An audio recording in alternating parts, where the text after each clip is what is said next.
All right. Sorry for the bouncing. That's me touching the table. We are live, and I am painting and building terrain for Trench Crusade again. I just put together a unit of 6 Heretic Legionnaires for my brother. Using Russian bodies from War Games Atlantic, and then some heretic heads that I found online. Come on, try to. Anyway, it can't focus in because you can't tell if there's a face inside. But these heads, I think they were actually originally designed for putting on top of catechin bodies. Like there's a bunch of them. Like this is an actual 40K catechin. And, he's got a head with spikes and whatever. Of course, machine guns or submachine guns are not equipment that a heretic warband can start the game with. But I made a couple of them just because, if we played a campaign or whoever I play against and we play a campaign, eventually they might get enough glory points or whatever to actually have a character with a submachine gun or even an automatic rifle. But only if you're playing New Antioch or the Heretic Legions. My army, I don't know if it can ever get like the really good equipment. It's just the way it is, bruv. To talk like a British person. What up, bruv? You gonna join the bruv party? Make Andrew Tate Prime Minister of England? That would be hilarious. That would be hilarious. So right now I'm just putting some mud on the base of this miniature. This is actually for my warband. This is a communicant. A communicant is a person who has imbibed of the flesh and the blood of one of the clones of Christ, which are not Christ, but they are clones of Christ. And apparently, even though they're not the Christ, the Son of God, something about being cloned from his body is very, well, it does stuff. And in the case of these guys, the communicates, it makes them about twice the size of a human. Sometimes they say it makes them kind of stupid, but they regenerate, they're tough as hell, they're strong. So even though a lot of Trench Pilgrim units do not like the idea of the Metachrists and cloning the Messiah and all that because they consider it to be heretical, they will adopt a communicant into the warband as kind of the idea is the communicant can fight with them to make up for the sins of its creation. So pretty hardcore stuff there. You know what I mean? So, yep, just used War Games Atlantic. Like the only thing that's not War Games Atlantic plastic World War I Russians on these miniatures right now so far is the head. Now, of course, I also have War Games Atlantic Germans, World War I. So I'm going to grab some of them because the German sprues, for whatever reason, come with a ton of shovels and a ton of stick grenades, style granata.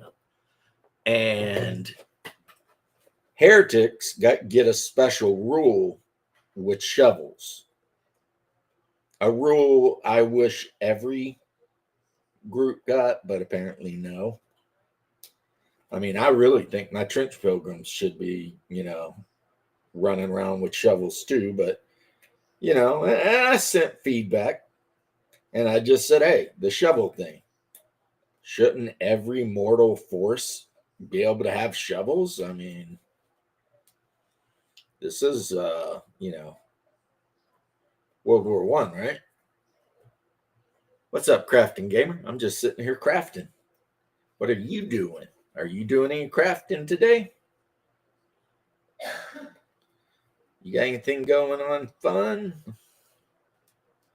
So, one thing though is heretics get a special ability where when they begin the game, if they're equipped with a shovel, they can, they are considered to be in cover. And of course, that represents the fact that before the battle began, they dug in. I love that rule.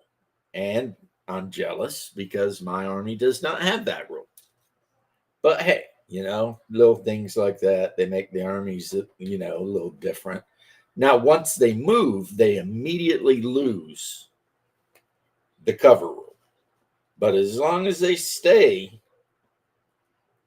in that initial deployment area, they are considered to be in cover, even if they attack. So, the fact that I equipped a couple of these guys with Mosin Nagants and rifles in this game got a pretty decent range, right? So these guys, in theory, with their shovels, they could start the game on a completely open field, but be in cover and be firing their rifles at the good guys. So, yeah, trench pilgrims do not get shovels, even though I've already equipped all of my trench pilgrims with, guess what? Shovels. Every one of them's got a shovel. So that means that I'm just going to have to count the shovels as clubs. For the few trench pilgrims I've got where they've actually got the shovel out and it looks like they're getting ready to swing it at somebody's. Working on a book for Shadows book writing challenge. Oh, nice. What book are you reading? Glasgow Thraka. I've never heard of it. So that is an obscure book. Because I generally consider myself to not only be well read, but to at least know about a lot of books, even the ones I haven't read. All right, here comes Leth.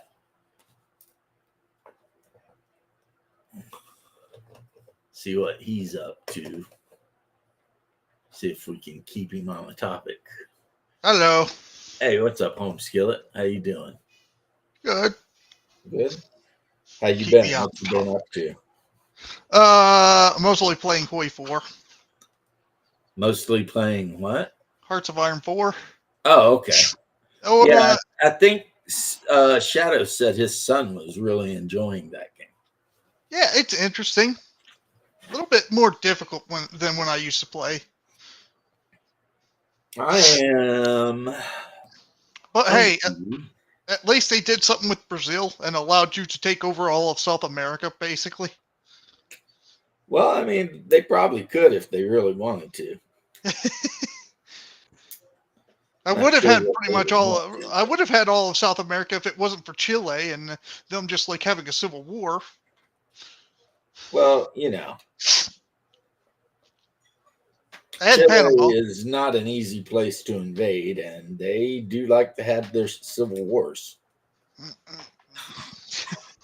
So, So in Hearts of Iron, that's like World War II, but you can play any country. Yeah, most countries will just have like a basic tech tree with nothing in it, nothing special in it, but you can still play it. Right. They do got a decent amount though that has like custom tech trees and tech paths to go through. Nice. I am picking parts off of this German kit to go onto my Russian kit that has been turned into heretics. Bad part is, every time it gets to late game, my game crashes, so I can't play any further. That is such a like tease, right? It's Yeah, like, no, I was about to get nukes, and it's just like, never mind, your game crashed, and I'm like, it's like no nukes for you, lad. We don't trust you with the nukes. Brazil can't have nukes. So we're not doing that, you know.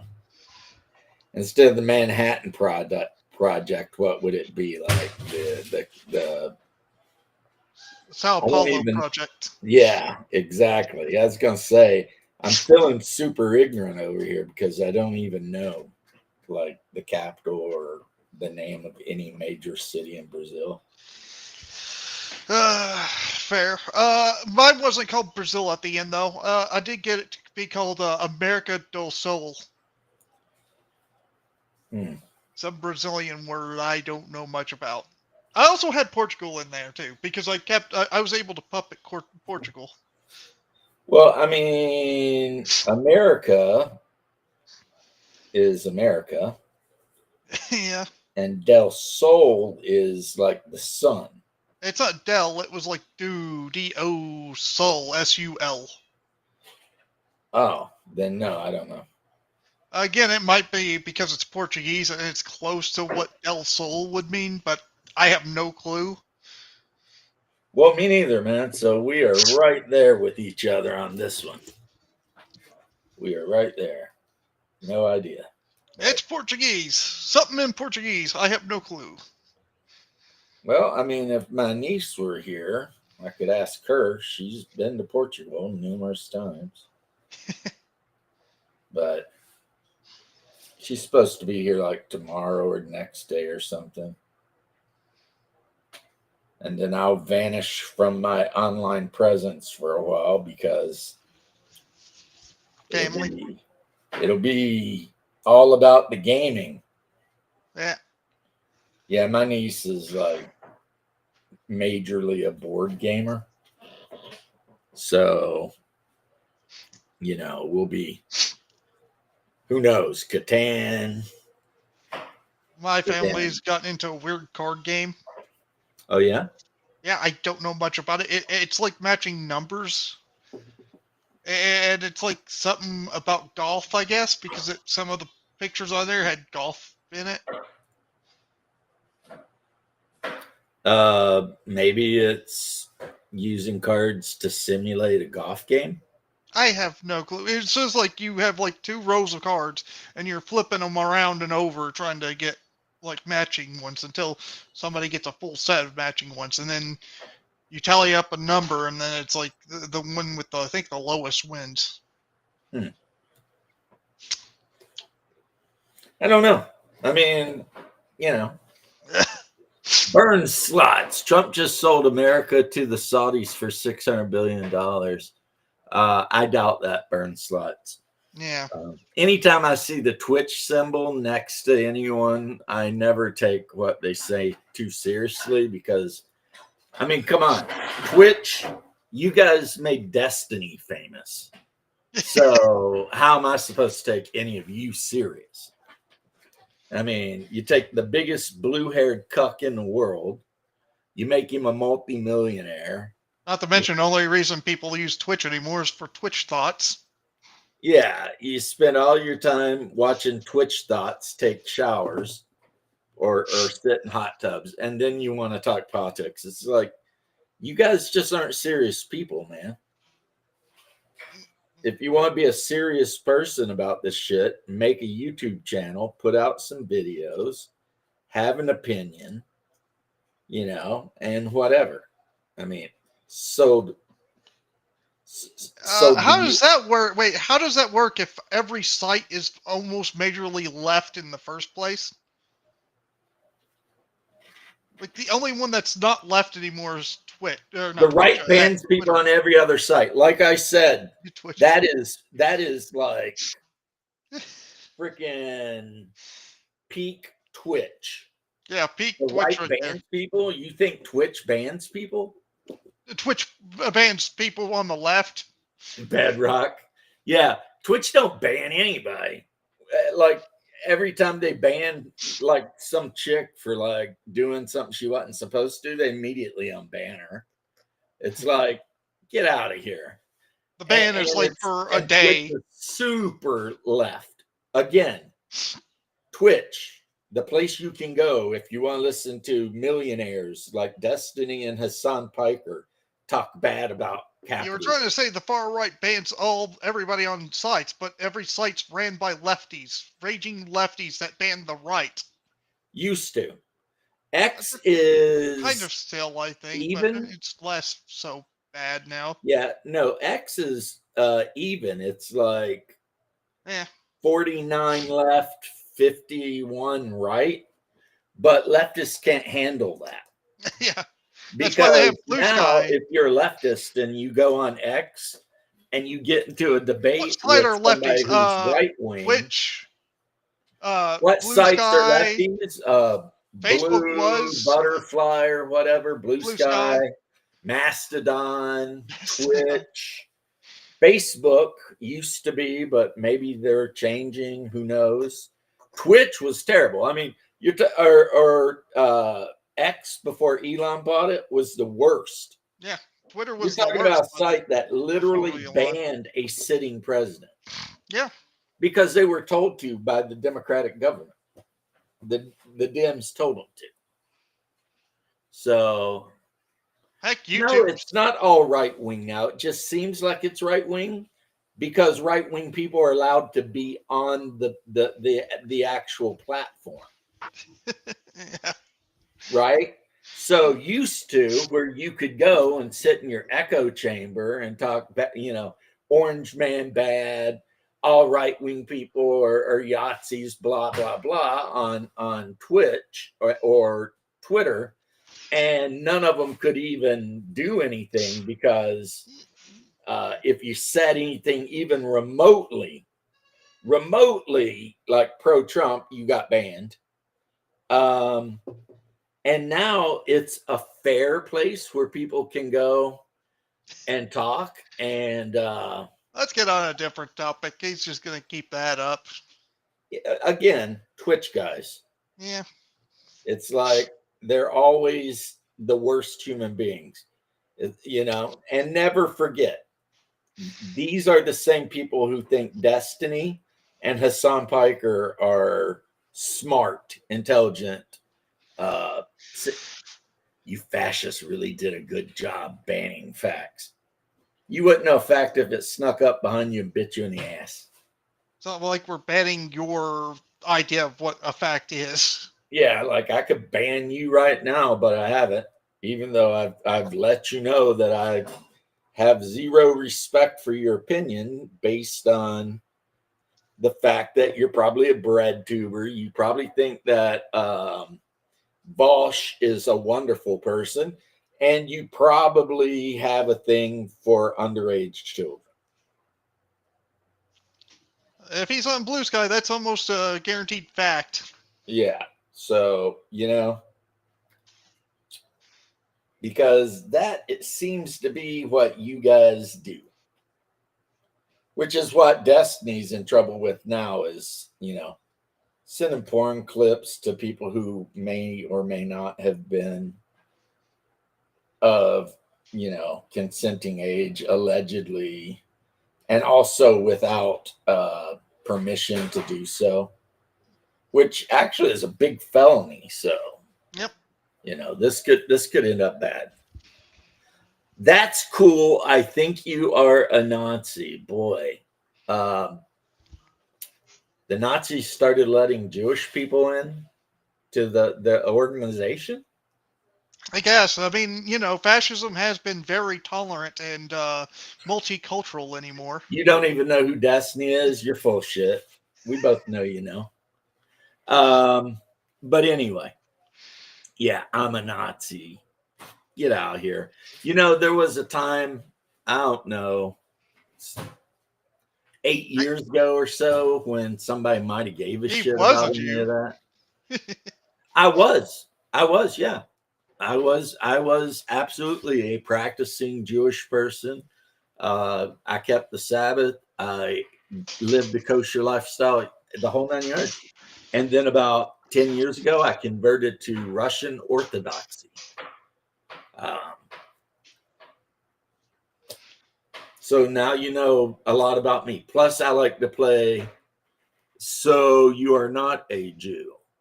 So, me frego, you're right. So basically, if Ben Shapiro converted to Christianity, you think he could become a Nazi? No, actually, converting to Christianity is one of the most Jewish things you can do. If you knew anything about the Bible, you'd know that all of the original disciples, except for like one, were Jewish. You'd also know that Jesus Christ was raised in a Jewish home. You'd know that pretty much all of the main players in the book were Jewish. I mean, but I don't expect much out of you. However, do you play war games or role playing games? Because obviously you saw the crafting and painting Trench Command, leaving your faith for a cult. I actually left a cult for a faith. The thing most people don't understand, and one of the main reasons I converted is because conservative Judaism teaches that only people who can directly draw their line of descent to Moses have real souls, and that just never set right with me, even growing up.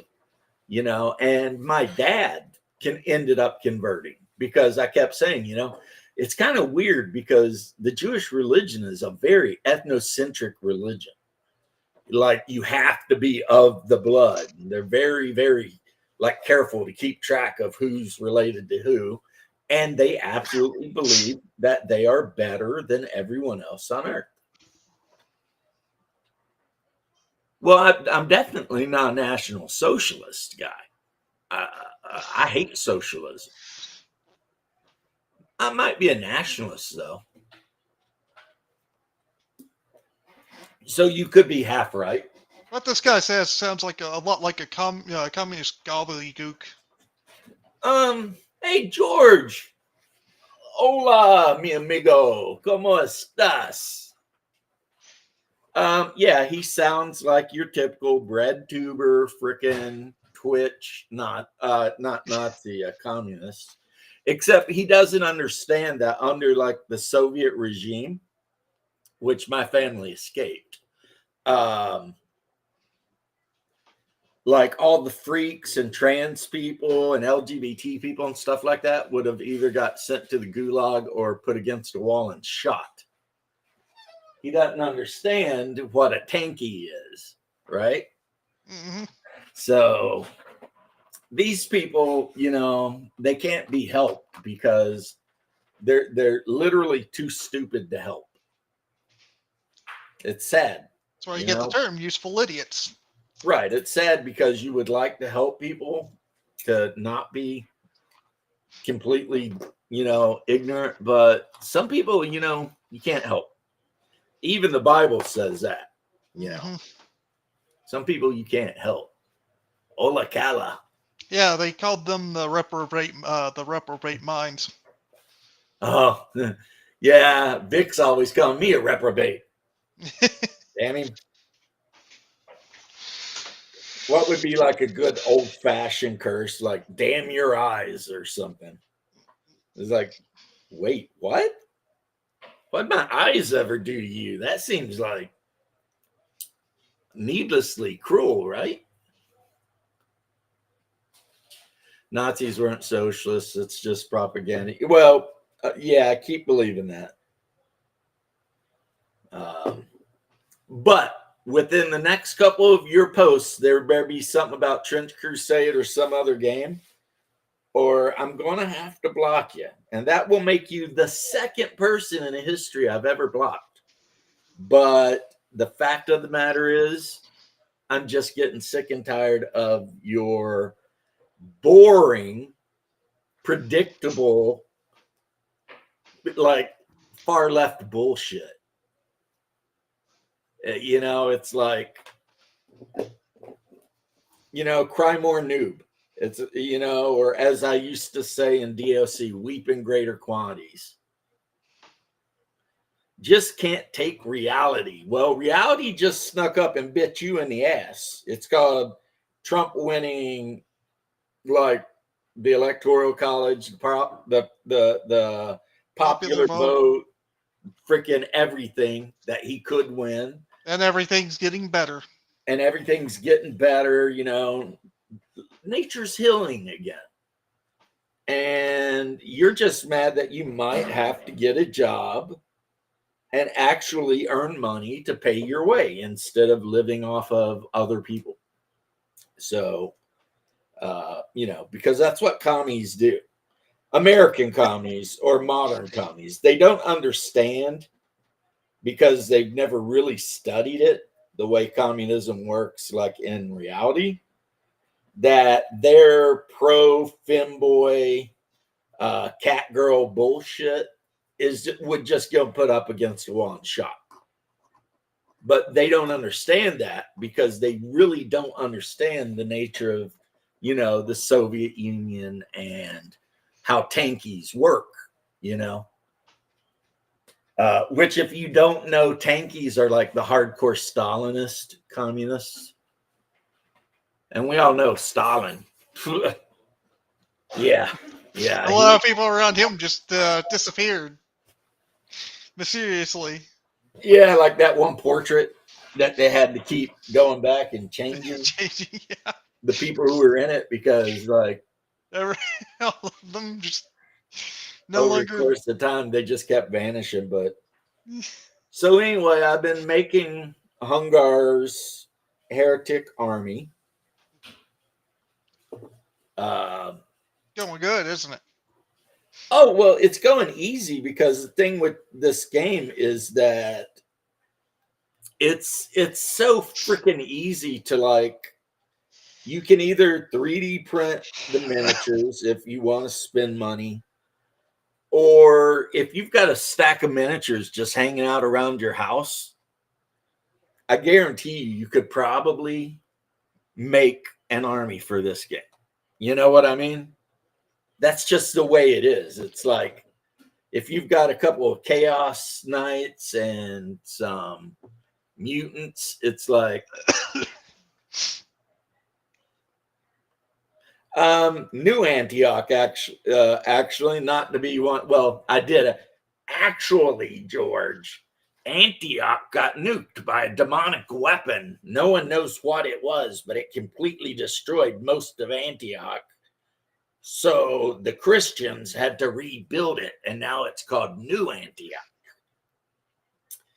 I had to pull the actually there. Yeah. So it's New Antioch because of what I just said. Now, that happened in the 1800s.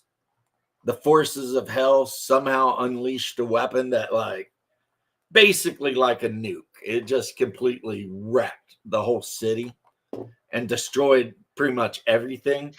But the Christians who survived the initial conflagration, they just fought harder. You know what I mean? They just went out and fought even harder. So they managed to drive the demons back, and then had a little bit of a rest so that they could make New Antioch. And that's where you are with that. If you want to play New Antioch, if you own Imperial Guardsmen, like especially cat. What are they? Not catechin, Cadian. That's your. Oh, you're going to unfollow. Okay, I'm really hurt because nothing of mine is monetized. So, um, uh, so during that lull between Antioch getting blown up and everything going to hell again, all the nations of the world that were still free of the whole hell thing, they all agreed to send supplies and everything they could to New Antioch to build up the biggest fortress city you can imagine. And they did. And, it's surrounded by thick walls and trenches and automatic gun turrets, basically. And, it has a regular trained army, which is the army of New Antioch. They got uniforms and everything. And, tanks, bombers, and every Christian nation on the planet is expected to send a tithe to New Antioch every however many years. Like the Ethiopians send their tithe every 7 years. The emperor of Ethiopia, every 7 years, they send the tithe. And you can send engineers, money, holy relics, or in the case of some people, like the Irish, you just send men. Because, we all know Ireland ain't got shit anyway.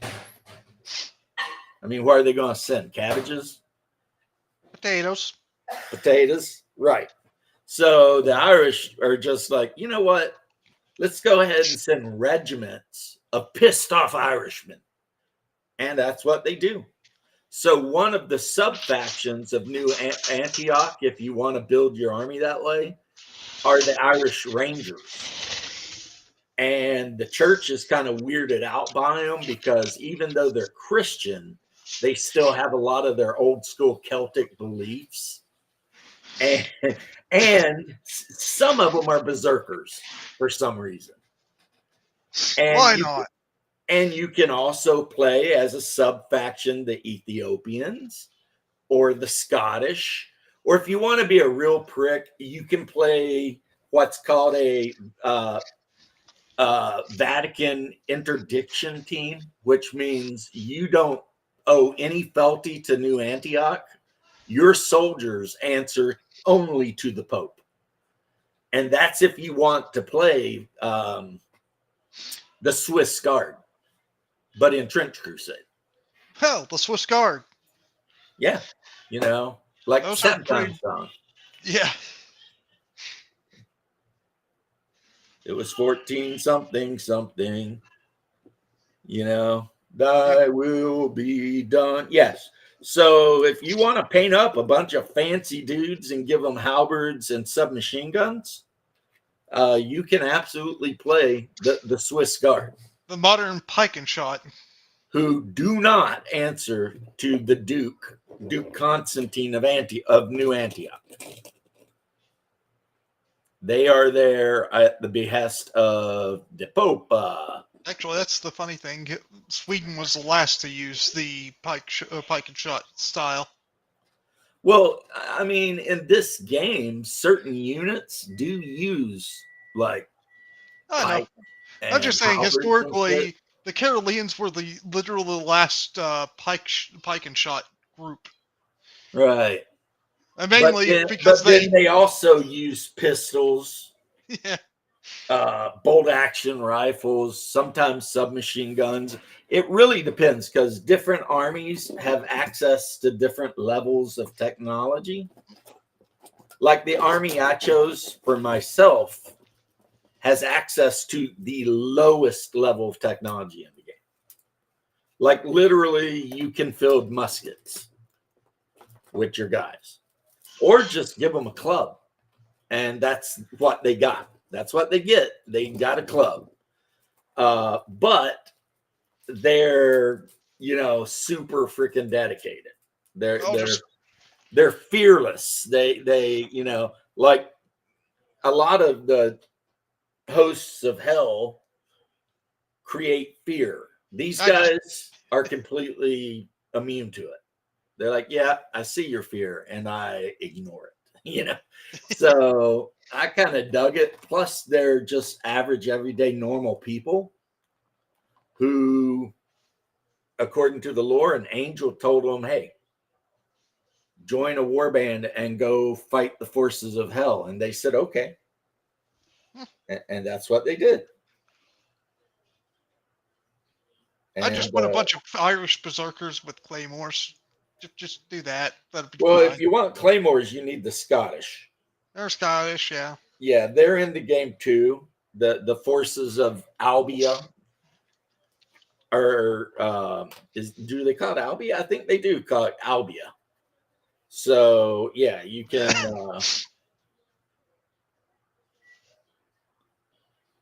play the Scots Just get a who, bunch of angry Scotsmen with claymores. You'll do fine. yeah, they can carry claymores, they can carry all the rifles, just whatever, you feel like you're going to need. Get them all voiced by Joe DiMaggio. And they're priests because they're every one of the platoons, whether it's Irish or Scottish or whatever, typically they're led by a lieutenant, but they have a cleric or a priest in the unit. And the Irish and the Scottish priests are like pretty crazy. Let's just say this: can you have runes on your the claymores? Yeah. Yes. As a matter of fact, that is what the the forces of hell are more technologically advanced than the humans because hell, I don't know why, but it's just the way it is, right? But like, another faction you can play if you're playing New Antioch is the Prussian Stormtroopen. So basically stormtroopers from the Free State of Prussia because it broke away from the Holy Roman Empire. And their anti-tank weapon is a giant two-handed sword. But it's made out of some kind of holy metal called orichalcum. And it can cut through tank armor like it's not even there. So these guys, yeah, these guys basically run up on an enemy tank and they just start cutting into it. You know what I mean? While their buddies are throwing flame grenades and shit inside the tank. So it's like, yeah, not a good place to be if we're honest. Not really great, but that's what they do. And they tend to suffer lots of casualties because they are the stormtrooper. So they're the guys that volunteer to go over the wall. Just blitzkrieg and all the time. and jump into the enemy trench. That's kind of their thing. And so you got a bunch of guys wearing like pickle helms with the spikes and like knight armor, but they're carrying like automatic rifles and big ass swords. I mean, degenerate successors. Funny, the holy city, Antioch, or because Jerusalem in this game, the gate of hell opened in Jerusalem, and now Jerusalem is basically the center of hell on earth, and the spies who have managed to go there and make it back alive and sane, the things they say are like they crucify people upside down and hang them from like, chains, and human flesh is sold by the pound in the market because people eat it. And the people are like, prostrating themselves before the idols of demons and shit like that. And then there's a big golden calf with fire in it, and the people throw their firstborn children into it. And so basically, all the crazy, horrible shit you ever heard of is happening in Jerusalem.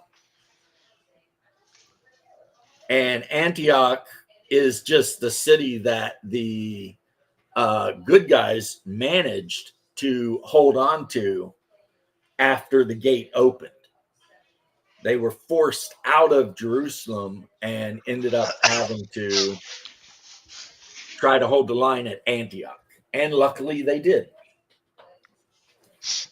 Luckily for this world, which I think that somebody needs to make a role-playing game with this setting. That would be kind of cool. I think it'd be pretty badass. Although I guess you could just use another, system and just, write lore for it and. Well, the lore is already written. Yeah. You just have to figure. Well, no, you wouldn't even have to figure it out if you use like Twilight 2000. Twilight 2000 could work decently well. Heck, I mean, BRP should work fine. Just make a soldier. Yeah. Just be like, all right, we'll make whatever character you want, and then we'll determine what it is. So if you make a Marine, then you're part of the New Albion, naval infantry. If you make just a civilian, then you're just some civilian that decided to become a trench pilgrim. It can all happen, Yeah. And I wouldn't allow people to play heretics because that's like icky. Yeah. That's like icky. Plus, I wouldn't want to hang out with anyone that was like, "Hey, bro, can I be a heretic?"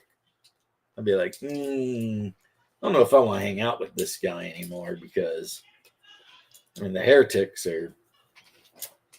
It's one thing to play the forces of chaos in a 40K game. It's another thing to be like a role-playing game and be all like, "Hey, can I be like, a Nurgle worshipping Chaos Marine?" Like, no, I don't think that's a good idea. Can I play the Scotsman? Yes, though you could do that.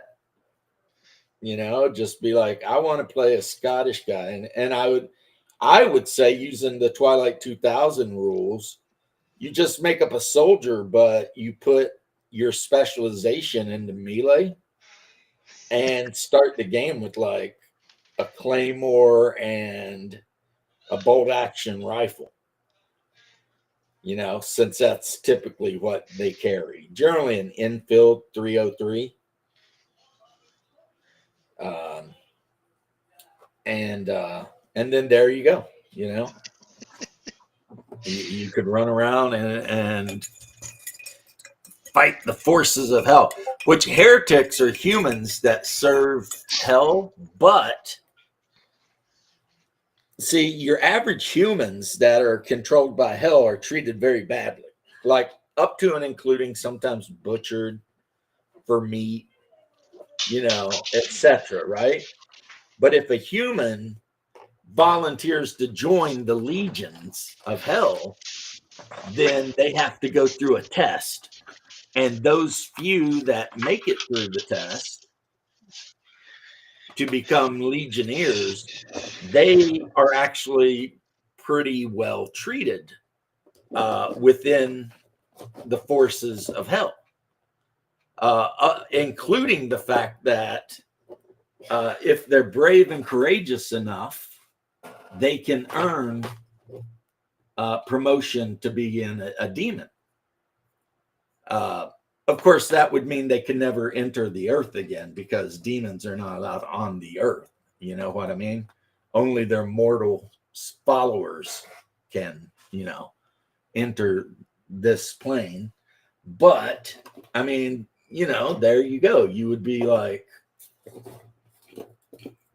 of course, will that happen? Probably not. You know, you'll probably die a horrible death somewhere, and no one will know or care. And then there's always the chance that even if you do all this heroic shit, the demons might be like, haha, we lied. You're staying a human, and we're probably going to torture and eat you. But, you know, so that's kind of the thing, you know, because this game is like 40K, except the demons are worse than 40K. You know, like there is no Slanesh, there is no Corn. There's actual named demons from like the Monster Manual or the Christian Faith. And, you know, like in the Goetica, which was a book on witchcraft called The Lesser Key of Solomon, you could absolutely, and you wouldn't even want necessarily, you wouldn't even have to play a heretic.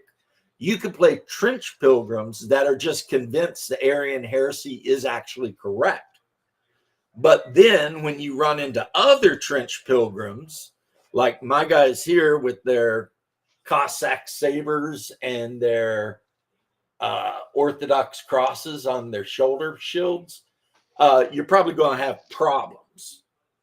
Because if you start talking that Arianism shit, then, and that's how like armies from the same faction fight all the time. Heretics fight all the time. When the actual lords of hell deign to send their top minions out, more often than not, it's to hunt down and kill other minions of hell because they hate each other just that much. You know what I mean? And that's a good thing because it means they never get their shit together. Yeah. You know They what never I mean? concentrate on us. They fight each other too. They fight each other as much or more than they fight us. And then, of course, all the Muslims that live in the city, the you know, the Sultanate of the Iron Wall or whatever. Sometimes, if you're out in the trenches and you see them, you might give them the old thumbs up and go on about your way. Or, depending on who you are, you might say those are heretics too and go after them. Because, I mean, you know, it is the Trench Crusade. So if you catch a bunch of Muslims from the Sultanate into the trenches in no man's land, I mean, might have to sort them, you know? So, yeah. The only thing that has become a thing is every branch of Christianity has agreed to set aside their differences in the face of battling hell. Double cheeseburger deluxe. Wait. Make Angus great again. I will admit I do love a good burger. Yes, there's another one too. But there's a MICA movement now too, which is Make California Great Again. So a MIGA movement.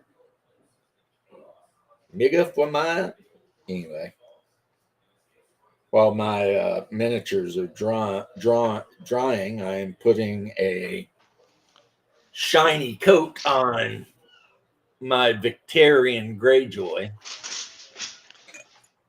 on his plate mail armor. Yep. Few things in the world are better than good beef. And I don't even care how you cook it. It can be burgers, it can be steaks, it can be cubed up and boiled. Doesn't matter. Doesn't matter. But, you know, I'm a cow eating kind of guy. So anyway, now I have to grab my the Greyjoys for some reason like this weird green color, and I found the closest color that matches it is actually Horus, Sons of Horus. That sea green that they all painted their armor when they decide to rebel against the emperor and become assholes. That's kind of the same color that the Greyjoys wear. So bonus. I didn't know that in the first unit I painted up. I just tried to hand mix it, and their cloaks are just a little bit bluer than the rest of the army. I mean, the whole army's done. Jose, how you doing, bro? Are you in the back room? Yeah, you are. Hello, Jose. Hello, how are South, amigo. you? I think that today I am more rested. Thank you. Feel more rested, and things have been changing for good. So I Good, have hope. good. I'm going to ask you a question, Jose. Yes. Go ahead. Only 20 or 3025. What heavy mech would you pick to pilot? 25. Heavy. Well, for me, it would be like a catapult. So you like that hanging back, lobbing missiles at people stuff? Yeah. Yeah, for me, that's because with the LRM, you can soften the target as you approach. And then with the lasers, basically, it is like having a PPC. Yeah, depending on the model that you pick up, it does got 4 medium lasers on it. Yeah, that's Which, it. if you're a light mech and you run up on that catapult thinking it's going to be an easy kill, those 4 medium lasers are And it going has to decent change speed, your mind. and it has decent speed to basically move around. Yep. So I And it's find it got like it two is a very LRM decent mech. 15s with plenty of ammo. That's correct. So that would Voltron would be be mine. Well, you need 4 friends for that, George. All right. No, I'd come take a on. Thunderbolt just because I The like Megazord. the Megazord. Get out here with all that. But yeah, I take the Thunderbolt because I like the brawl. Is it true that there is a Voltron Kickstarter? There probably is. There's every other Kickstarter. Or I know was the it called? Robotech one from like 10 years ago just freaking did terrible. People were super pissed off. Of course, what was cool about it, not that I got any of them, because like I said, the thing was just terrible. But the what's it called? Thunderbolt, not Thunderbolt. Whatever Robotech caused the Warhammer, and whatever they called the Rifleman, Destroids or whatever, right? Were exactly the same scale as BattleTech figures. However, the Marauder was way too big because it was a Zentradi battle pod. So if somehow through some miracle you managed to get your hands on the box set, you could have, the Destroids, but like the basic war robots of the Zentradi, the legs with like the egg head, they were like too big also for Bautech. Which in Bautech they would be Oss Scouts, but in uh,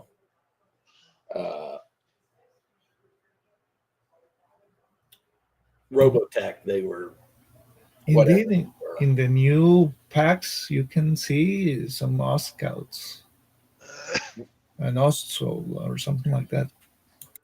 The Ost series I really like. I really like the Ost series. I've got a few of them. Like one of the heavies is an Ost series heavy, and it's actually not a bad mech at all. Not a bad mech at all. I mean, I would take it with no complaints. You know what I mean? Indeed, in the new Kickstarter, they launched some new vehicles. Basically, new resculpted vehicles. I mean, like Right. Well, rescaled too because they're no longer 6 millimeter. yeah, Now they're 1 and 1/28 or something. So and they're they're big. more like 8 or 10 millimeter scale. And they are big. Yes. For example, And the other thing though is that they actually took the time to make sure that every mech was scaled correctly with the other mechs. yeah, the long thumb takes 2 hexes. Yeah.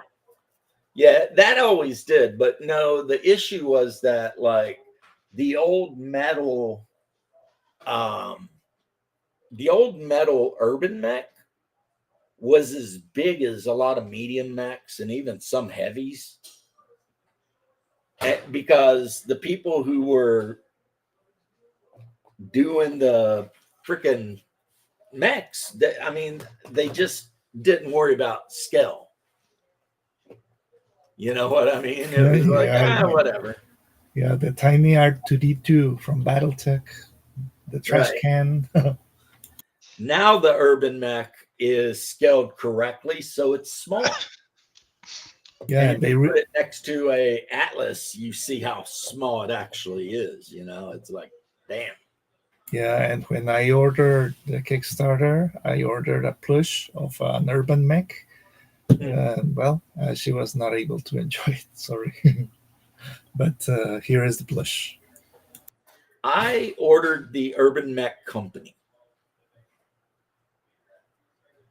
Oh, the one that has a lance of urban mechs. The box set, it had 3 lances of urban mechs. Yeah. Yeah. And on the rare occasions when I get to play Alpha Strike, which I absolutely love that game, I will field at least 1 platoon of urban mechs. You can count on it. Because they cost 11 points each. So for 44 out of my 300 or 400 point army, I get a whole lance. And if you stick those bastards in a wood line, you know, anywhere where they have cover, and they got AC-10s. So it's just like, come within 28 4 inches of this region, and you're getting ready to get popped by 4 AC-10s. And you're not going to like that, you know? It is all fun and laughs until they get hit by the AC-10s. Yeah. And I use them basically as they're supposed to be used. They're pretty much just pillboxes. I mean, their movement is pointless. Like their walk and run speed is just an absolute joke. Yeah, they walk faster than an apartment building. Yeah, that's about it. They're on the same level of mobility as like a 100-ton mech. So, you know, it's pretty obvious what you're supposed to do with them. And that is put them in a good position and snipe anyone that gets near you with that AC-10. And that's what I do. And sounds cool. And I heard that there was a lance pack that has LAM urban mechs. I don't know if that's a thing or not. I mean, I have a couple of them, but they're the old Raupartha lead one, like actual lead. So, you know, I spray painted them because you don't want to touch them. But yeah, because when Baltec first come out, I think I'm gonna have to go. I'll see you. All right. Oh, well, see ya. Have a When great day. Baltec first came out in like '86, the figures were made out of straight up lead. No joke. They were just like, So they destroyed the paper maps, right? even the bases were made out of lead. Yeah. Yeah. So Yeah. paper So yeah, maps destroyed. yeah. If you had a base that had a little bit of a spur or a little bit of something on it, you slid the mech across the map. That was going to be a rip, you know. Yeah. So Today they have some battle mats that are made of the same material of mouse pads. yeah, I've got So, them. oh, you got it. Oh, fine. There's 5 of them. I've got them. When they very first came out, I immediately was like, yes. I was like, yes, I will have these. And then I did. All right. I still need to put some flesh tone on him and do his face, but Victorian is coming right along, I think. Wow, looks good. Very good. Love it. Well, he's got to look good. He's the commander of my army. Wow. By the way, what is your favorite heavy? My favorite what? Heavy mech. Oh, that's easy. My favorite heavy is probably the Orion or the Thunderbolt. Or the Thunderbolt. Oh yeah. I Yeah. mean, again, the Thunderbolt, it's 65 tons and it always punches way above its weight. You know what I mean? Yeah. I'll I be know. right back. I got to go out Okay. and grab something.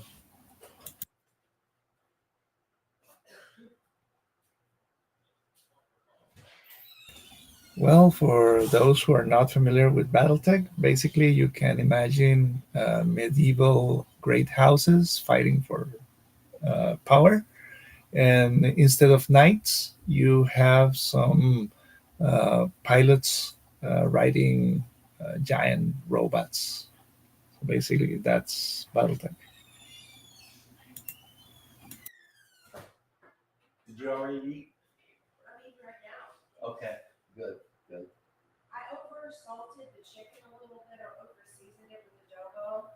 But if you put the sour cream and the salsa and the beans and all that, if you eat it out, it's not rolled up. Okay, good. I 3D printed a bunch of sandbags because, every bunker has to have a couple sandbags running along the edge of it so that um, it keeps the dirt and mud and everything from collapsing into the trench, I guess. But yeah. Yeah, the Thunderbolt, man. If you look at the Thunderbolt, and here's the thing, when you play Baltec, if you're going to try to play like, I don't suggest you play this way because, if you get to play with other people, they'll start hating your guts. But I used to be the kind of guy that, I wanted to win, right? And the Thunderbolt for 65 tons is one of the most efficient mechs in the book. I mean, it's almost got max armor, or it does. It has an amazing selection of weapons that you can throw down on people. Hey, what's up, Mobius? I mean, and it's useful from all ranges because the T-Bolt, even the basic version, the 5S or whatever, that bad boy has an LRM 15 or 20. It's got like a large laser. It's got an SRM 4 or 6, I forget. It's got like 4 medium lasers.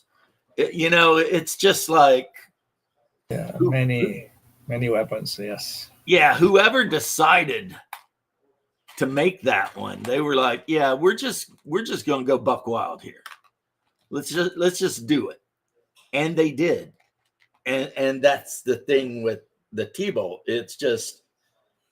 It's like the Jenner. It's just one of those mechs that's way more efficient than it should be. But it just is. Hey, Mobius. Yeah, in it my just is. It just is. Where some mechs, like the Cicada, I mean, that's absolute trash.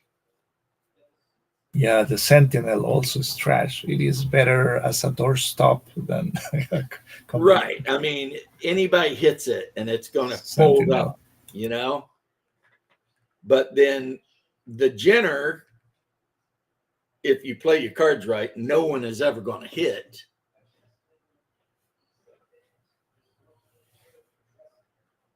I'm on the road, so won't be chasing much. Chasing what? But anyway, yeah, the Jenner is just so like fast that it always gets to decide when and where the combat's going to happen. And that's a powerful ability to have. To be able to say, Yeah. nope, we're not fighting here. We're going to fight at some other place and time of my choosing, you know?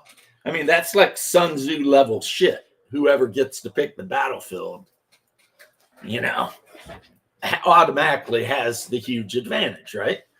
And then, so that's the Jenner. And then, like I said, the Thunderbolt is just optimized to be the best 65-ton mech that you can possibly have. And that's why a lot of times a Thunderbolt can go up against almost any other heavy and wreck it.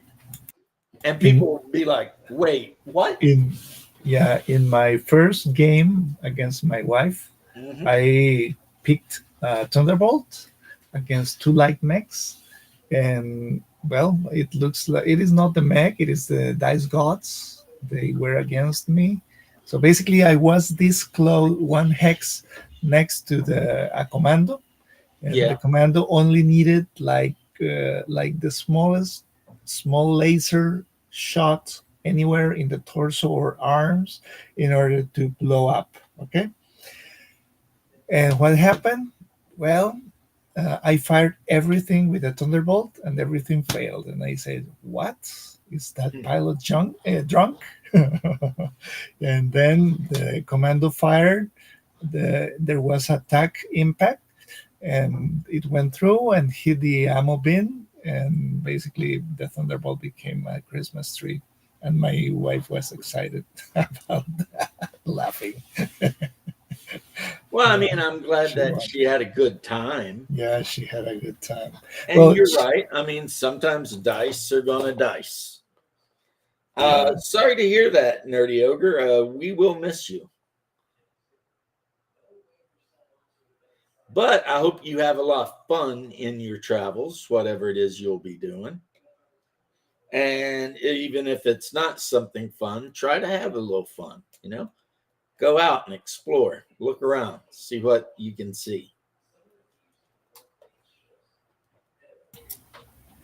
Yeah, the good thing about having her being enthusiastic is that we played a campaign with MechWarrior Destiny, and it was a great adventure. I am thinking about novelizing. Well, I have the draft already of the novelization of the adventure that I wrote.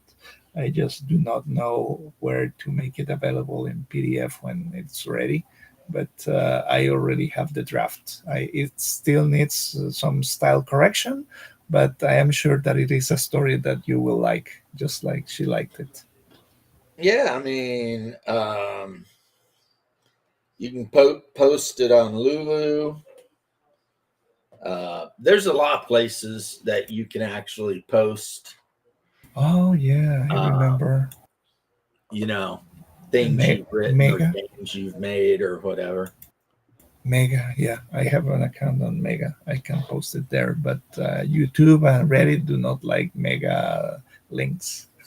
So Right. I will have to basically like write it encoded so people have it.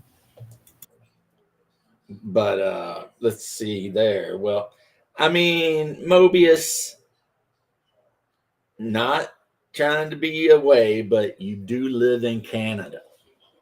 So I would think that it's like if a hurricane's coming, you don't see Florida people like off freaking out because it's like, yeah, we live in Florida. We know it's going to happen. It's just a matter of when, right? So you just try to make sure you keep enough bottled water in the house and, you know, stay safe and also tequila. But, so I'm not trying to razz you. Well, no, I am razzing you, Mobius. I'm razzing the shit out of you. You live in gay North Dakota. It blizzards there every other day. He's probably like, what an asshole. How dare he call it gay North Dakota? Yeah. Today has been a crazy day. Passing the Snell Trail. Yeah. Oh no. I mean, I know. I'm just messing. I'm just joshing you, my buddy. Just a little light joshing. That's all. To use your vernacular. That's a sign of friendship. Yeah, amongst men for sure. If you're hanging out with a guy and he's like making fun of you for something, that means he likes you. He thinks you're cool. If they don't, if like, and I'm that way too. If I don't talk to somebody, I don't like them. Right. And I typically will let them know that I don't like them and the reasons why. And some people take it and other people get like weird about it. And it's like, and sometimes it's not even the other guy's fault. You know what I mean? Like, you ever meet someone you just didn't like and you're just like, you don't even know why you don't like them, but you just don't like them. There's just something about them. You're just like, For me, it's Bob Worldbuilder. I don't know what it is about that guy, but every time I see one of his videos, it reinforces the fact that I just don't like him. Like, on a personal level, I just don't like him.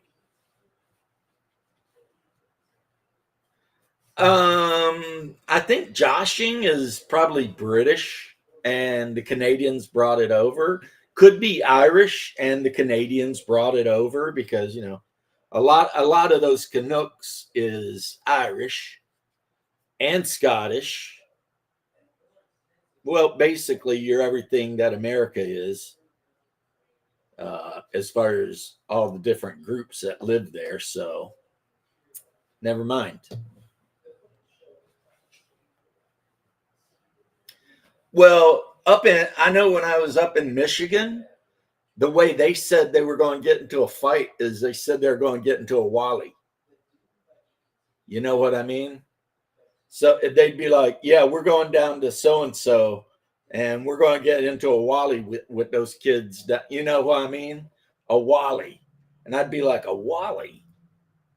Growing up in Kentucky, we called it a fight or a scrap, Like, this guy pissed me off, so we threw hands, we got into a fight or a scrap, whatever. But yeah, when I was in Michigan, it was a wally. Or a Donnybrook, whatever the hell that is. A Donnybrook. It's like, but to be fair, when I was in Michigan, I spent as much time as I could in Canada because where I was right across the bridge from like Winchester or Winston or whatever. And that was back in like the 80s, early 90s when you didn't, I mean, it was like you drove across to the Mounties, like, what are you guys here for, eh? And you're like, oh, we're going to Tim Hortons and also your strip clubs are full nude. and he'd be like, okay, behave yourselves, and then, let you go. A Wally sounds Australian. That's what people in Michigan said. And I would just look at them like, do you mean a fight? And they're like, yeah, we're going to go get into a Wally. They're like, I don't even understand that. But the other thing that Michiganders said that I thought was really weird too is instead of saying, I'm hungry, let's go eat, they'd say, hey, let's go Mao. And I'd always be like, Mao? Like, what are you saying? I don't understand this language you are using. But apparently, Mao is their word for eating. And yeah, so if they wanted to go eat something, they were hungry, they called it going for a Mao. And who am I to argue with that? That's just like we were saying the other day to a Grim. Yeah, America is like 50 different places. We all have different accents and different standards of what is and is not acceptable. Indeed, indeed, it was funny because when I was in the street, I heard some guys saying, "Okay, what are we going to do when we become gringos?" Because if Trump takes Panama, Panama Canal, then he is going to try to get Nicaragua too, and we're in the middle. So what are we going to do when we become gringos?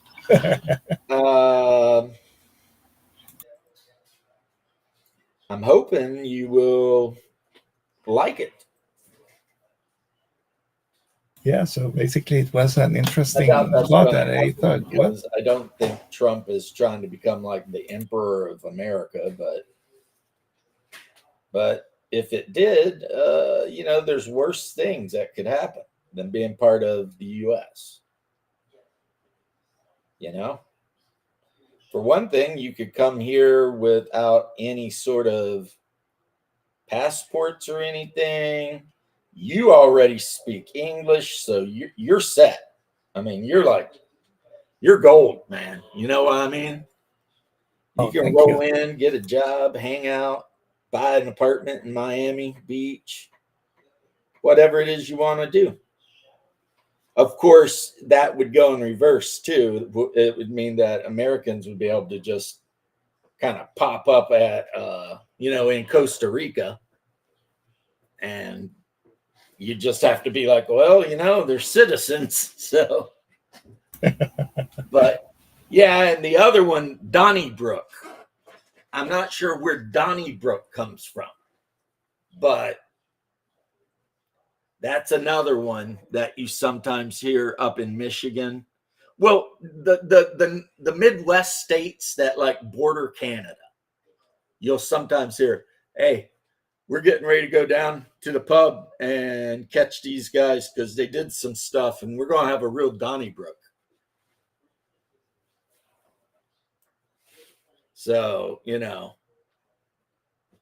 Now the good news is no one has said anything about renaming Costa Rica like Gay Florida. So you're all right. Whereas Canada has to be Gay North Dakota. They probably don't like that. What will happen is that at school, students will be confusing Costa Rica and Puerto Rico. Right. Oh yeah, that would be the worst if somebody wanted to name Costa Rica Gay Puerto Rico. Be like, wait a minute. But yeah, I wouldn't worry about it. I know Trump had a pissing match with the Colombians, and in the end, they completely capitulated. And then the guy went on X and like wrote a big whiny text about it. But the final thing was he did exactly what Trump said he was going to do. You know what I mean? Because he started talking shit about if you try to use tariffs on me, I'll tariff you, blah, blah, blah. They went back and forth. And then finally Trump is like, we'll just take all of your passports from all of your diplomats and anyone in your country with a, passport. We're going to take it and we're going to stop sending you any money. And the president of Colombia flipped like that. He's like, oh no, because we give them like millions of dollars a year just to exist, right? It's like, so you're going to talk shit to us and you're basically the welfare queen of South America.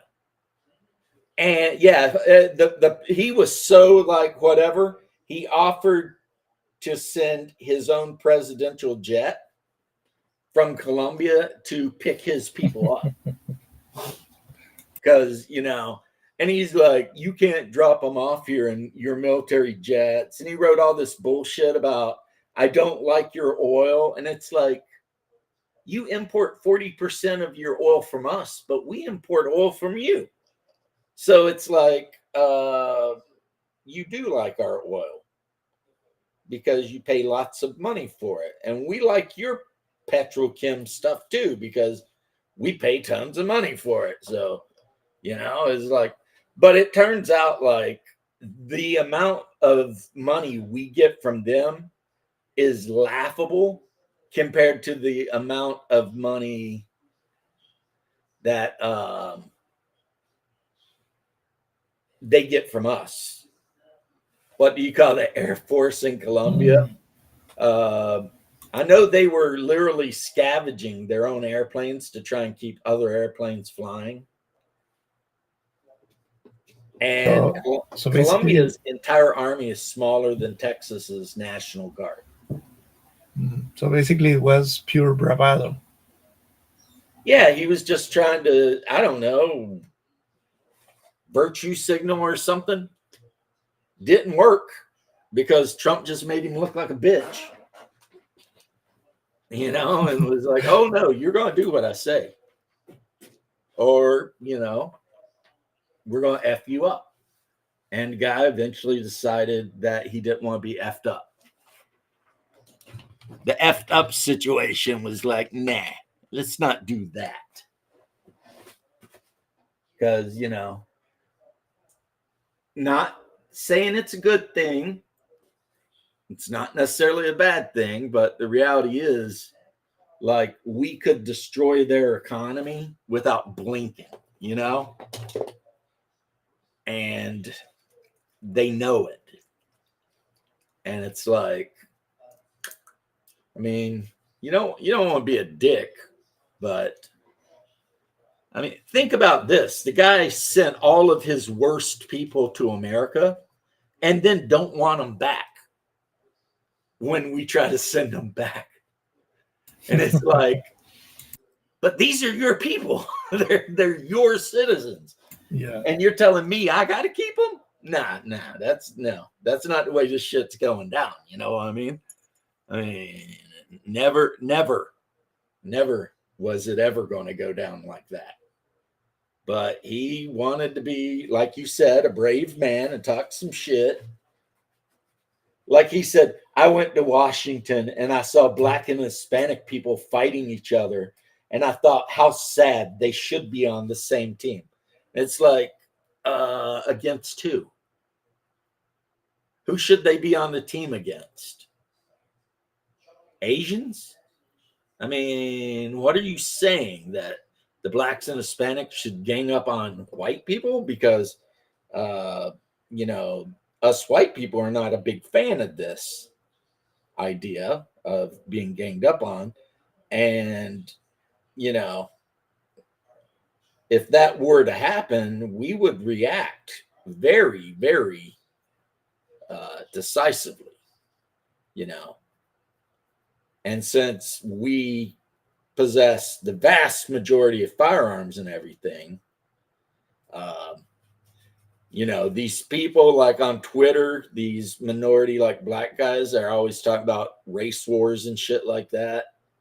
And it's like, you don't want it. You know, you don't want it. You know, like you guys riot in the streets and you burn down your local CVS and Starbucks.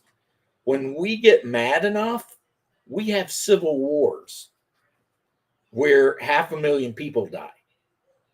So, yeah, we're not the same when it comes to fighting wars. We're not the same. And these guys, he trying to play into that. You should be on the same side.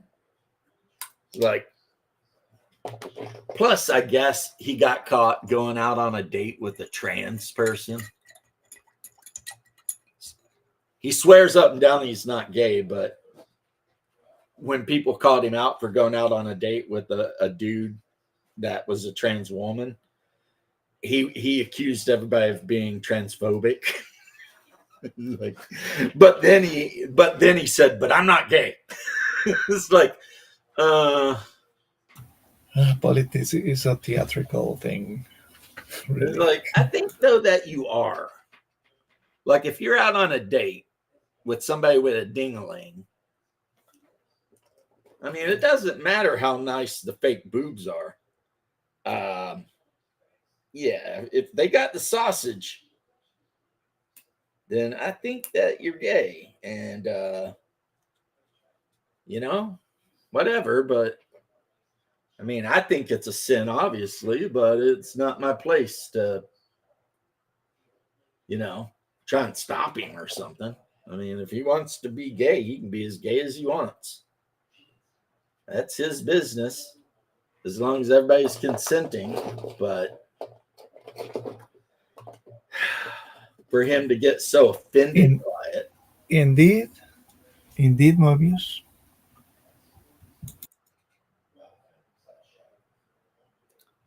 Oh, yeah, Tim Pool. He's always talking about civil wars. That's Tim Pool's go-to.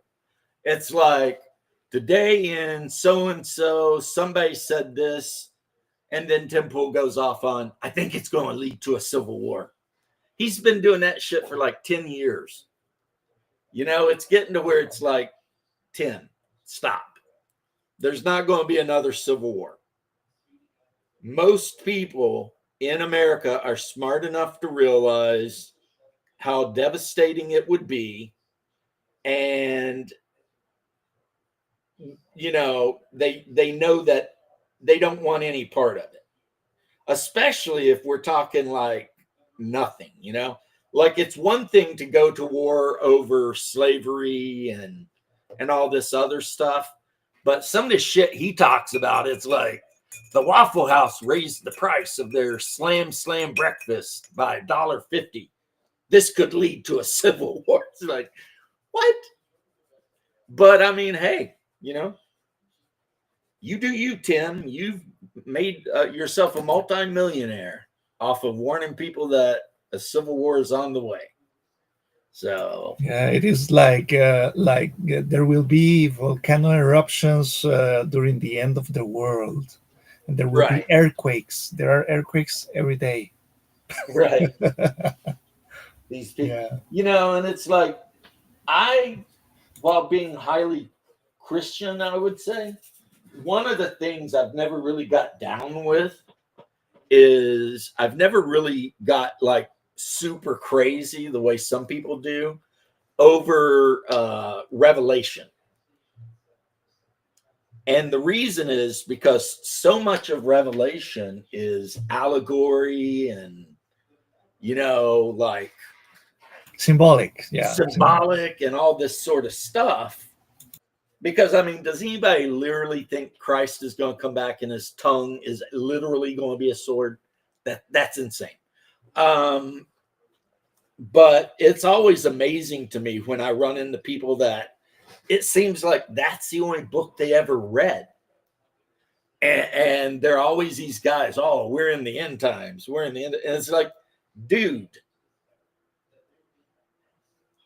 it says that no one will know. That includes you. You know, no one will know when it happens until it happens, and then it'll be like, damn, it happened. Yeah, but So yeah, it's I'm not saying it's not, canon. I'm not being like a heretic about it, but of all the books, it's really my least favorite yeah, and I because think that somewhere in the Bible it says that second coming will be like a thief in the night, and not even angels know the date. So basically, when somebody tells me that the end is near, I will ask, how do you know? If not even angels know, is it that you have a heavenly WikiLeaks or something? right, did God tell you? Because if the angels don't know, some human somewhere, Heavenly WikiLeaks. Imagine that. right? That's ingenuity, human ingenuity. I mean, so yeah, I just don't really. I've read it. I'm not saying that anything is bad about it. I'm not saying it shouldn't be canonical or, yeah, don't get me wrong. I'm not talking bad about it. I just don't focus on it. You know what I mean? Yeah. Because it's like I try not to worry about shit At that the end, I have zero control over. yeah, the end of the world is when we die. Period. Right. That's it. That's Like if our end. NASA were to tell me today that there is a 10-mile asteroid heading our way that's definitely going to hit the earth, I would be sad, but I would spend the last few days of my life, hey, what's up, GM Cody, how you doing, bro? Hanging out with my wife and my dog, and talking to my mom, getting stuff in order, because there's nothing you can do. You know, it's on the Indeed, way. indeed, there was a time when I did research about the different end of the world possibilities, and it was very amusing because, well, there was the prophecy of the end of the day of Brahma that happened about 250 million years ago, and it is not going to happen for a few billion years into the future. So no worries. And No there worries was on that this one. Mayan end of the world that it is the end, well, the end of the cycle of an agricultural calendar used by the Mayans. So Yeah, people basically, we always are, get that one mixed up yeah, can you imagine the end of an agricultural calendar? Oh my gosh, that's terrible. because they would like say this is the end and there'll be a bunch of jaguars and then this is the end and it's going to rain a lot, and but it was never really the end. It was just always stuff is going to change, but we're going Yeah, to keep rocking. yeah, we're going to cross the arbitrary point in space that we call the end. So Space basically, is kind of a wild thing if you think about, because it's like we've only been like to the closest spot parts of space, say we as humans, right? And there's no guarantee that we could even survive, at a distance from Earth. Like, we don't know if like if we were going to go, let's say we're going to go to Mars, the way people talk, right? What if as soon as the ship gets halfway between the Earth and Mars, there's some weird funky radiation out there in space and it just kills everybody, yeah, exactly. because that's just the way space is, not because there's evil aliens or any kind of crazy shit. Just, hey, guess what, it turns out there's a lot of radiation in space Or and it could it will be kill, space junk. Or yeah, if you're traveling, because if you're traveling at any kind of speed and you hit a micrometeorite and you don't have proper shielding and stuff, that thing will punch a hole clean through your ship. You know what I mean? Yeah. And And then also, there if you'll you be. survive the trip, the atmosphere of Mars is terrible, terrible for landing because it is not vacuum enough to land like you landed on the moon, and it doesn't have enough pressure so that you can use aerodynamic forces, and still you are not able to basically you cannot use it as a plane to land, and you cannot use it as a lunar module to land. So it is like in the middle. So this is why landing on Mars is so complicated. So, well, if they think that they can do better, okay, that's fine. I won't go there. I just wonder, like I said, if there's like, we don't know what could be going on out there. And, and also like I watched the Europa report a couple of days ago and I love that movie. I think it's a great movie as a sci-fi. Yeah, it And it's was made in also Latin kind of America. craftian and, whatever. But it's like, how did they get through the what's it called, the belt of asteroids that are floating around between Mars and Jupiter? Well, indeed, there are very few. That's because there is a lot of space right there, and basically the ones that you find are like sort of big, and so there is. It is not like we see in the drawings with lots of dust and lots of things, but they are in the distance. So if you are in one of the asteroids, it is unlikely that you are able to see any other asteroid uh, with your eyesight, or even with a telescope. So it Okay. is difficult. They are very distant. And that's good for space travel. Yeah. So GM Cody, my fellow, I think, Appalachian brother, are you still running Dragon Age and how do you feel about it?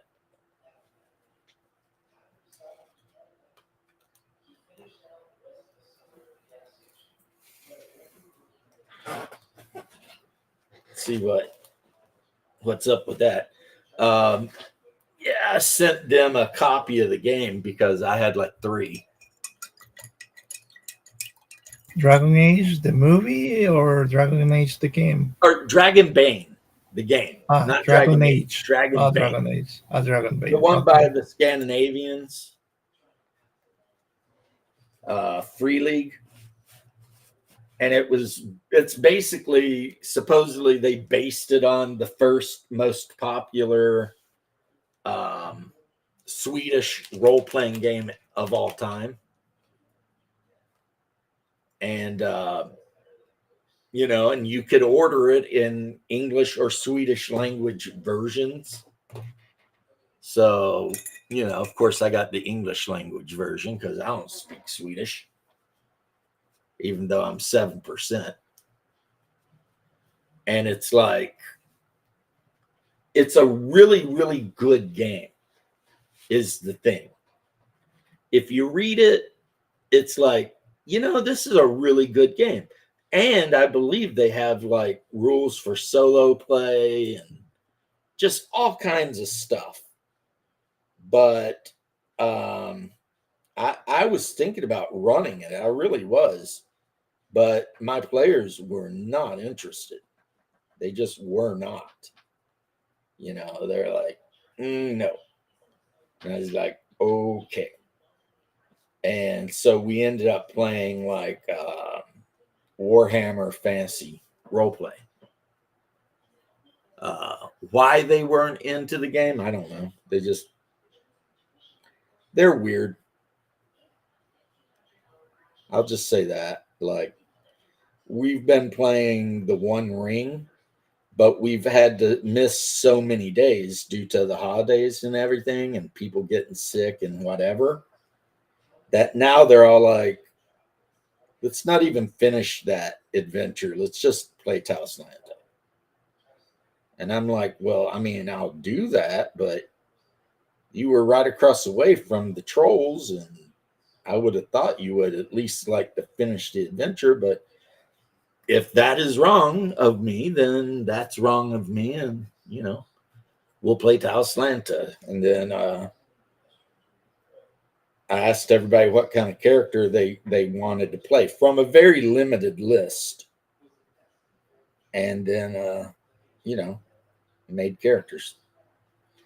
One thing I do that I think a lot of DMs would never deign to do is, as often as not, I make my players' characters for them.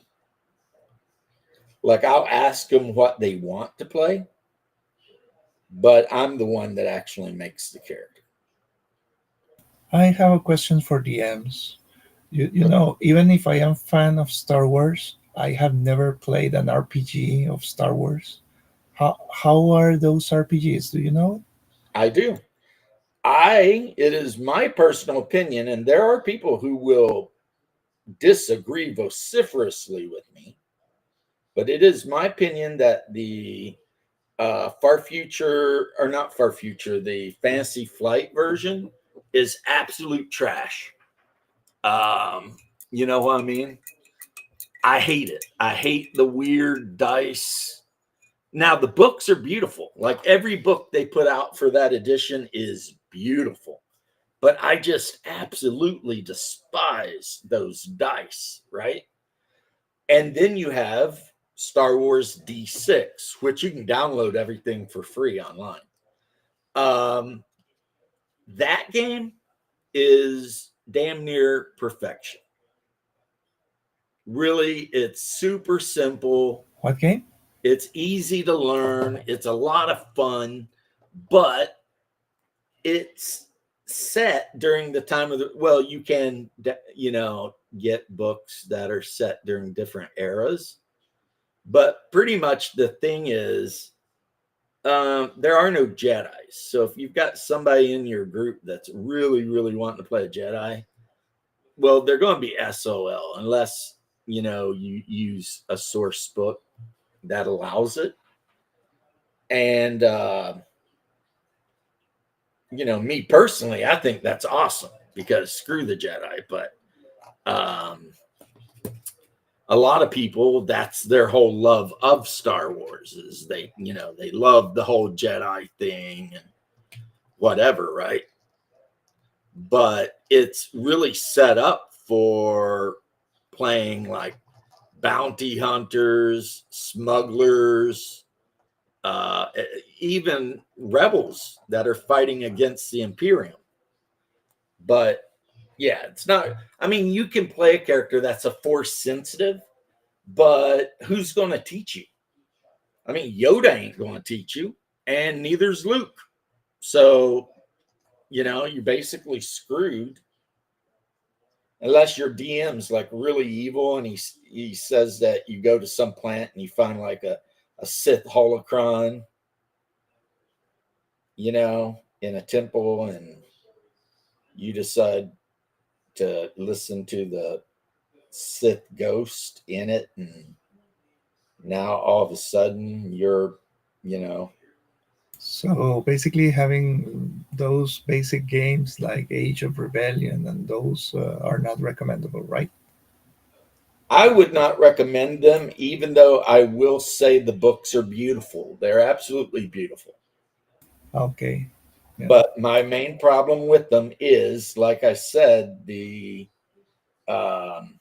proprietary dice system. I just don't like it. Now, there are other people out there, I guarantee you, that would be like, no, screw DM Jim, James. He's smoking crack. That's, some of the best games ever made. It can do this and that. And, it's just, yeah, there's someone out there, I guarantee you. saying that right now as we speak, that I'm smoking crack and that's the greatest game ever. But hey, you asked my opinion and you got it. D6 Okay. Star Wars. Now, if you can get it and you're very familiar with like Dungeons and Dragons, Saga Edition was not horrible, especially if Which you one? wanted to have a bunch of Jedi. Which one? Saga, Saga. Saga. But I don't Saga. know where you can Okay. even get that anymore. Okay. I've got the basic rule book, and last time I looked online to see how much it was going for, it was like $350. So Wow. yeah, very expensive. And forget it if you want the Knights of the Old Republic setting book. Yeah. Because everybody knows Knights of the Old Republic is like the most popular whatever. So that book, which was supposed to be like $19.99, now it's hundreds upon hundreds of dollars. But unless you got a lot of money and you're just like, screw it, in which case, hey. But Saga uses a lot of the same kind of rules concepts. It's kind of like a blend between third and fourth edition, except it uses most of the good stuff from both of those two editions in a very Star Wars way. And if you want to play a Jedi, you can. And as you level, you can learn more force powers or whatever, get better with your lightsaber, whatever, right?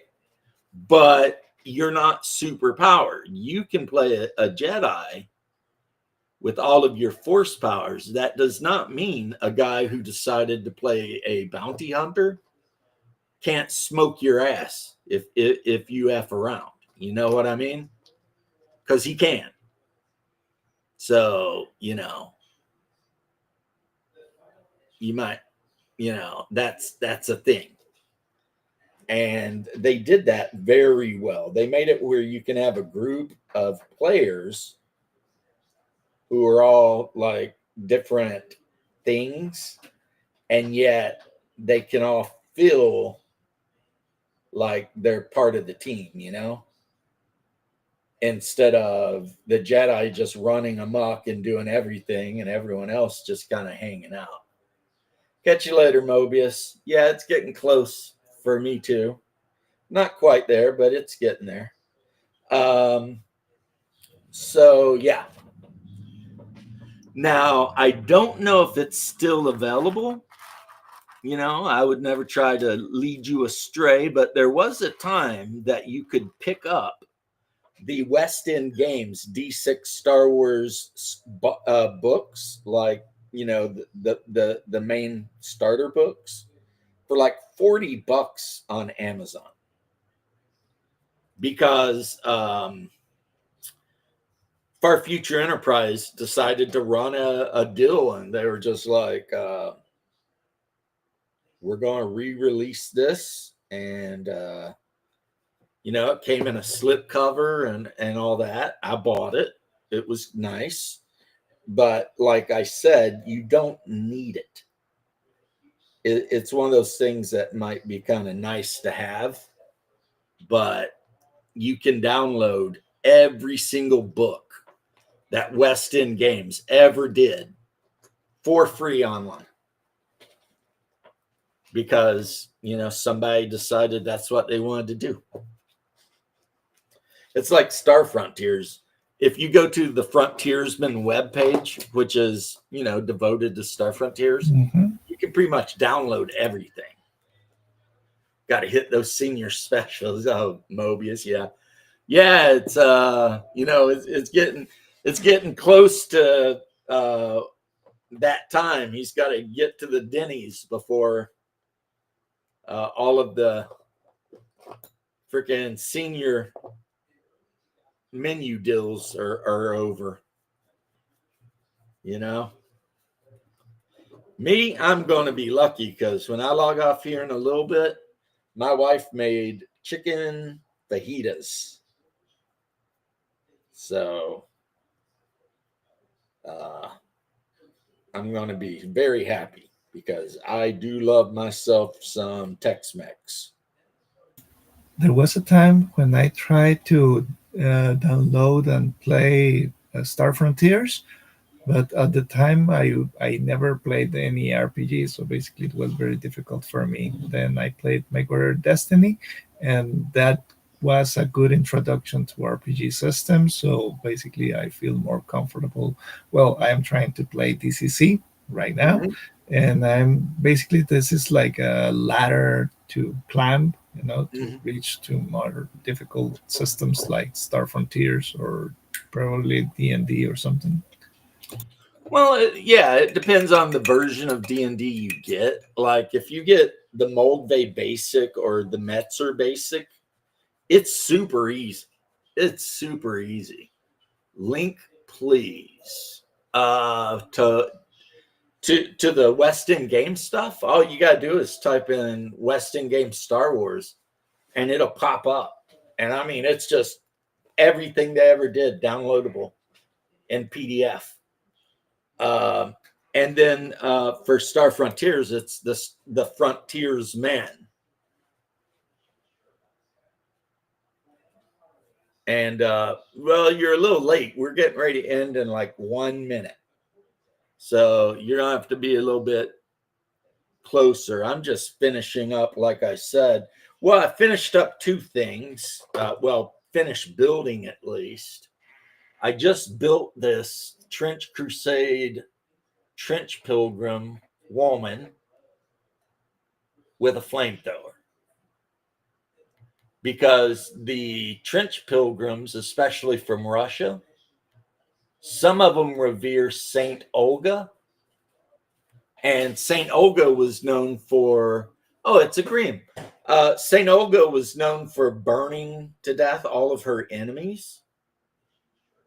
By she had their city under siege, and she told them that she would leave, but only if they would give her a pigeon and a sparrow from every house. And they agreed. And then at midnight that night, she tied salt packets of sulfur onto the birds and let them go. And of course, the birds flew home to their nests and pretty much burnt that whole city to the ground. But then again, they did kill her husband in a horrible way. So she was very mad. And it was later after, because she was a pagan when she did that.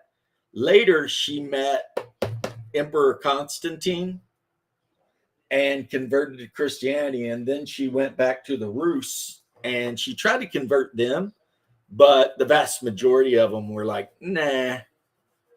So she only converted a few of them, like basically her household. But she became a saint for being a badass, because that's kind of, in Orthodox Christianity, being a badass is one way to become a saint. Like, like if you beat the shit out of the enemies of the faith, you become a saint. And also, Orthodox Christians are not taught to be pacifists. So, somebody runs up and smacks an Orthodox Christian in the face, be ready for it. You know what I mean? It was the first Constantine, the one that moved the capital to Constantinople. Why did I choose Orthodox instead of Catholic or Protestant? When I did my research, and remember, I was a practicing Jew at the time. Orthodoxy it's like, at least they say, it is the oldest unchanged branch of Christianity. And it's also a very masculine version of Christianity in that, like I just said, you don't have to be a sissy. You don't have to like always turn the other cheek. When people talk about thou shall not judge, no, that's not the way the scripture reads. You know, it's just like, if you're going to judge, be ready to be judged. You know, don't be a hypocrite, basically, right? Anyway, long story short, it's a lot more old school than other religions, and it does not change. And for me, that's important in a religion. I mean, if you think something's true, but the thing you think is true is constantly changing, then it can't be true. You know? And that was my problem with Roman Catholicism ultimately, is that it's always changing. And, you know, so it's like, okay, the Pope says this is the thing now. And I'm all like, well, who in the F does the Pope think he is to be changing stuff that Jesus said? You know what I mean? It seems counterintuitive. You know, if you're a Christian, you worship Christ, not the Pope. And yet, and I don't mean to insult any of my Catholic bros, you know, but that's basically it. Well, everyone's still a hypocrite, Grim. But anyway, it is time for me to take off and get something to eat. Jose, hopefully you get your Destiny book out. I think I would love to read it. Oh yeah, indeed, it is like 3 small episodes. So basically, you're going to enjoy it. The thing is that it is written in Spanish, so I think that you are going. Well. So I think that you're going to need like translation from ChatGPT or something like that. So basically, you copy and paste, and you start reading and ask ChatGPT. If it's in PDF, I can just hit a button and it'll auto translate. Oh, really? What do you use to translate?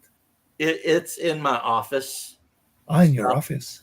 Okay. Yeah. Okay. Like I have a thing where I can tell it just to write down what I say. Okay. And I can just talk to it. It'll also, if I want, it'll read a PDF to me in English. Oh, thank you. So I can actually just sit in the bed with like a game that I've downloaded. Okay. Reading through. Wow. It's all Microsoft Office shit that came to the computer. But peace and love to both of you. Okay. Good gaming. And I am on X as Super Cage fan, because I am a huge fan of Nicolas Cage. You'll know it's me because my symbol is like the old school Russian symbol of Jesus, where he's like in the middle with like, you know, the yellow with the white cross. And yeah, you'll know it's me. But it's Cage Super Fan. That's what it is. Cage Super Fan. That would be on X, Twitter. I don't have a LinkedIn or anything else. But